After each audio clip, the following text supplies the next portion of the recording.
Assalamualaikum warahmatullahi wabarakatuh. Halo adik-adik yang kami banggakan, yang kami cintai, yang kami sayangi. Jumpa lagi dengan saya di channel Casoni Alfaiz, konten edukatif, kreatif, dan inovatif. Oke adik-adik, pada kesempatan kali ini saya akan membahas tentang pembahasan soal penilaian tengah semester Gasal tahun pelajaran 2022-2023 untuk kelas 8 SMP pada mata pelajaran Pendidikan Agama Islam dan Budi Pekerti.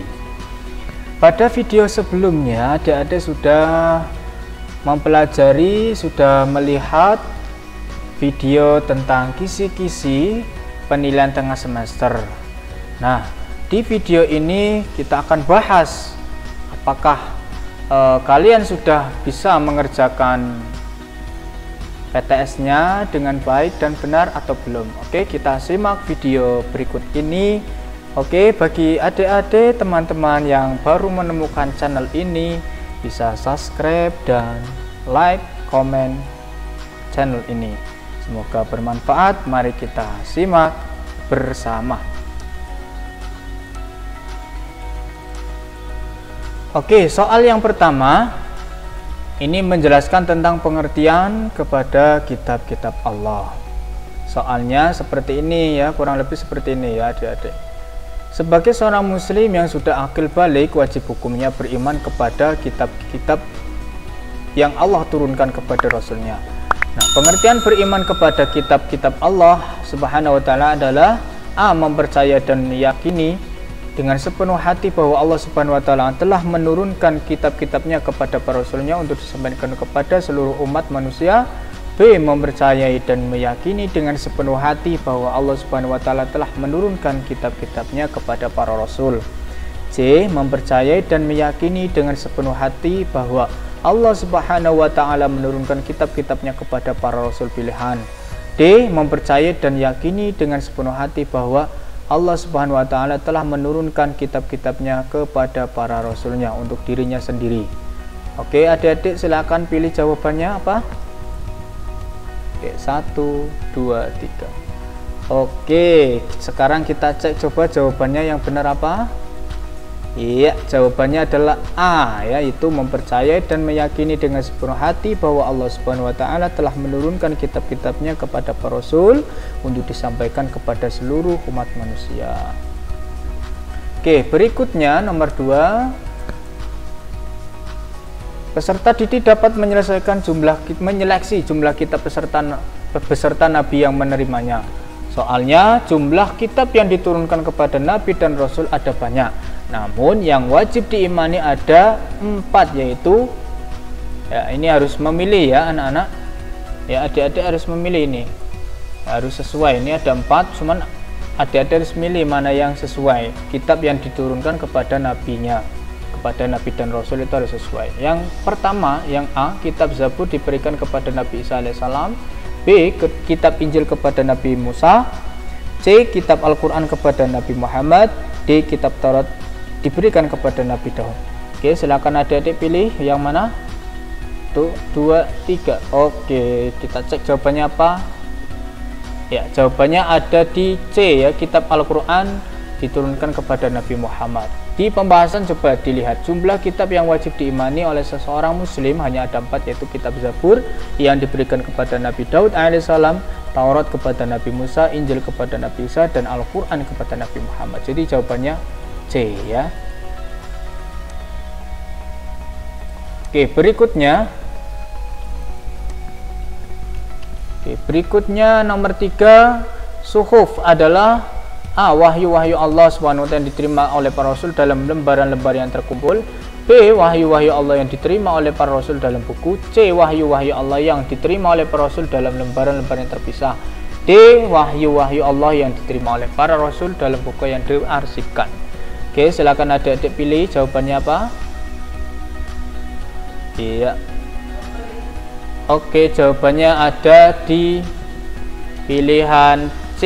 Wahyu-wahyu Allah Subhanahu wa ta'ala yang diterima oleh para rasul dalam lembaran-lembaran terpisah. Ya. Oke, berikutnya nomor 4. Peserta didik dapat membedakan kitab dan suhuf. Soalnya perbedaan antara kitab dan suhuf adalah A. Kitab diturunkan kepada Rasul, sedangkan suhuf diturunkan kepada Nabi. B. Kitab diturunkan kepada Nabi, sedangkan suhuf diturunkan kepada Rasul. C. Kitab isinya lebih lengkap, sedangkan suhuf isinya masalah-masalah pokok saja. D. Kitab berisi masalah akhlak, sedangkan suhuf berisi masalah akidah. Oke, silakan adik-adik pilih jawabannya apa? Ya, oke, kita cek jawabannya. Jawabannya adalah C ya. Kitab itu isinya lebih lengkap, sedangkan suhuf isinya masalah-masalah pokok saja intinya. Oke, nomor berikutnya, nomor 5. Peserta didik dapat menjelaskan makna ayat tentang kitab yang diturunkan. Ini kisi-kisinya ya. Soalnya perhatikan potongan ayat berikut ini. Walaqad ataina Musal kitaba la'allahum yahtadun. Potongan Quran surat Al-Mu'minin ayat 49 tersebut di atas menjelaskan tentang apa? Coba. A. Allah Subhanahu wa taala menganugerahi Nabi Musa alaihissalam kitab Taurat. B. Allah Subhanahu wa taala menganugerahi Nabi Daud alaihissalam kitab Zabur. C. Allah menganugerahi Nabi Isa alaihissalam kitab Injil. D. Allah menganugerahi Nabi Muhammad SAW kitab Al-Quran. Oke, silakan adik-adik pilih jawabannya apa. Ya, kita cek coba jawabannya.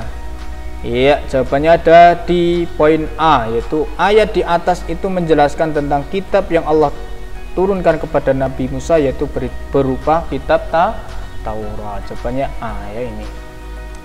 Oke, berikutnya nomor 6. Orang yang beriman kepada kitab Allah Subhanahu wa taala diwujudkan dengan sikap soalnya ini ya. Orang yang beriman kepada kitab Allah diwujudkan dengan sikap A. Tidak berselisih dalam menentukan kebenaran dan meningkatkan kesabaran. B. Percaya dan mengamalkan ajaran semua kitab-kitab yang ada. C. Menganggap bahwa Al-Quran saja yang perlu dipercayai. D. Mempercayai bahwa semua kitab diturunkan oleh Allah. Ya, silakan adik-adik pilih. Ya, jawabannya kita cek ya di B ya. Percaya dan mengamalkan ajaran semua kitab yang ada. Oke, berikutnya nomor 7. Peserta didik dapat menyeleksi contoh perilaku beriman kepada kitab-kitab Allah dalam kehidupan sehari-hari. Contoh soalnya perhatikan perilaku berikut ini. 1. Ghani sangat senang mengkoleksi lukisan dan tulisan Al-Quran sebanyak-banyaknya, bahkan dinding kamarnya banyak ditempel kaligrafi. B. Arman berusaha membaca Al-Quran dalam segala kesempatan, baik di saat ia mengalami perasaan suka maupun duka. 3. Fitri berusaha mengamalkan isi kandungan Al-Quran dimanapun ia berada, termasuk saat bergaul dengan teman-temannya ya. Nomor 4. Imam menggunakan tulisan dari ayat Al-Quran sebagai penangkal setan, dan seterusnya. 5. Abdullah meluangkan waktunya untuk memahami dan mengkaji arti serta isi kandungan Al-Quran. Sikap yang menunjukkan perilaku mencintai Al-Quran terdapat pada nomor ya. Ini adik-adik harus teliti bacanya ya. Oke, silakan dijawab. Ya, oke, kita cek jawabannya. Oke, ada di poin 5 ya. Poin 2 dan 5, Arman dan Abdullah. Ini contoh perilaku yang menunjukkan bahwa manusia itu cinta Al-Quran itu salah satunya dengan baca dan meluangkan waktunya untuk memahami serta mengkajinya. Oke, nomor 8. Peserta didik dapat menyelesaikan perilaku mencintai Al-Quran. Perhatikan perilaku terhadap mushaf Al-Quran berikut. Nah, yang nomor 1 membacanya secara rutin. Nomor 2 menjadikan Al-Quran. Nomor 3 berusaha mengamalkannya dalam kehidupan sehari-hari. 4 menjadikannya sebagai nada sambung handphone. 5 memahami dan mendalami isinya melalui guru yang ahli. 6 mempelajarinya sendiri dengan Al-Quran digital. 7 sebagai koleksi pada almari perpustakaan pribadi.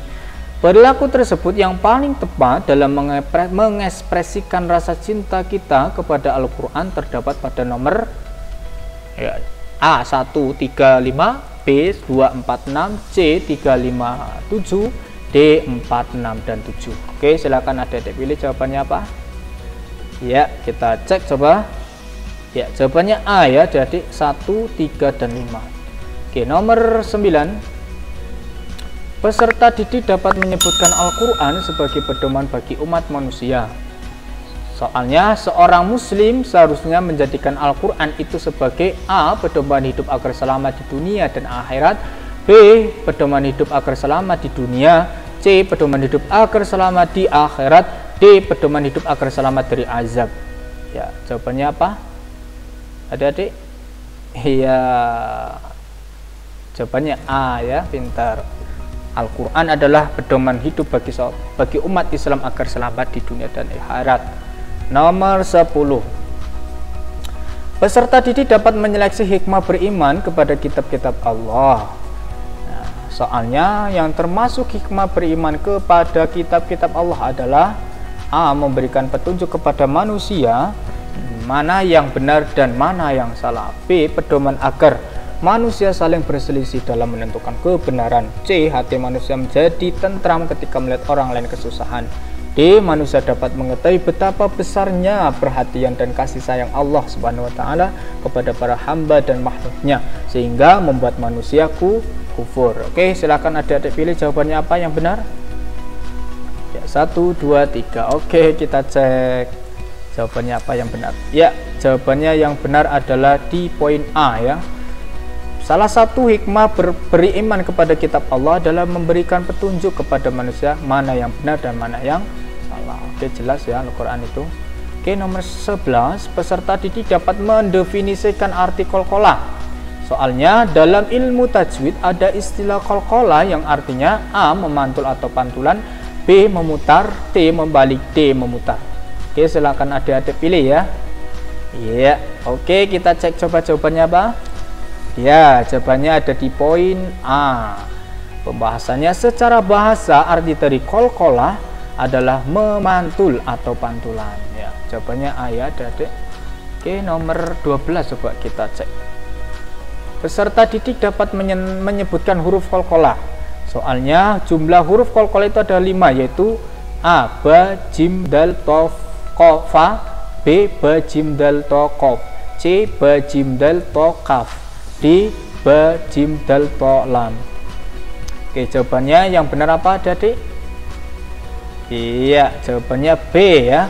Pembahasan huruf qalqalah ada 5, yaitu ba, jim, dal, to, qaf, atau sering disingkat dengan baju di toko biar mudah mengingatnya. Oke, nomor 13. Peserta didik dapat menganalisis bacaan qalqalah sughra dan kubra. Soal, perhatikan ayat di bawah ini.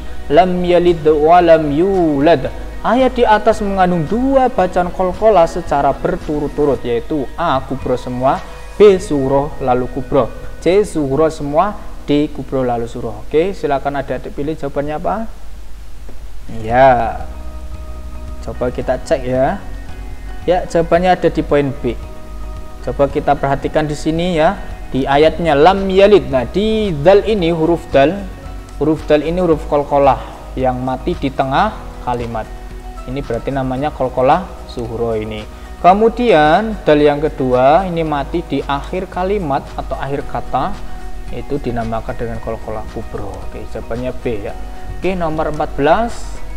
Peserta didik dapat menyebutkan contoh minuman yang memabukkan. Soal berikut ini yang termasuk minuman yang memabukkan adalah A. susu, kopi, dan bir, B. jahe, jamu, dan air tape, C. minuman beralkohol seperti vodka, anggur, dan bir, D. soda, Sprite, dan Coca-Cola.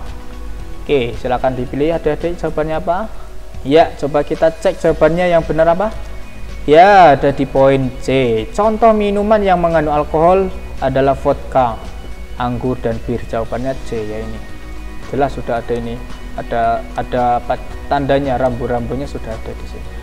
Oke, nomor 15. Peserta didik dapat menyeleksi dampak negatif judi. Soal, perhatikan pernyataan di bawah ini. 1. Penjudi menjadi kurus. 2. Susah makan dan minum.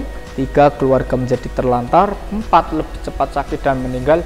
5. Menjadi miskin. 6. Mendapatkan kedudukan. 7. Disegani banyak orang.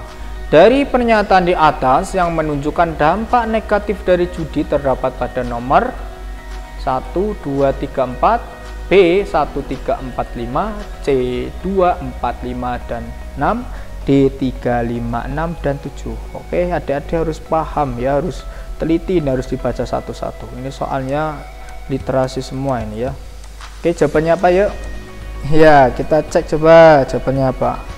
Ya, jawabannya ada di poin B, terdapat pada nomor 1, 3, 4, dan 5.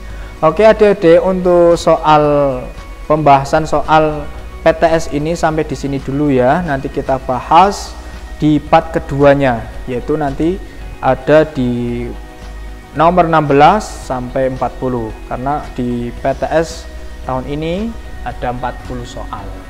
Oke, semoga video ini bermanfaat. Jangan lupa bagi adik-adik, teman-teman yang belum subscribe, bisa subscribe dulu ya, supaya tidak ketinggalan video terbaru dari channel ini. Oke, sampai ketemu di video berikutnya. Salam kenal dari saya. Wassalamualaikum warahmatullahi wabarakatuh. Bye.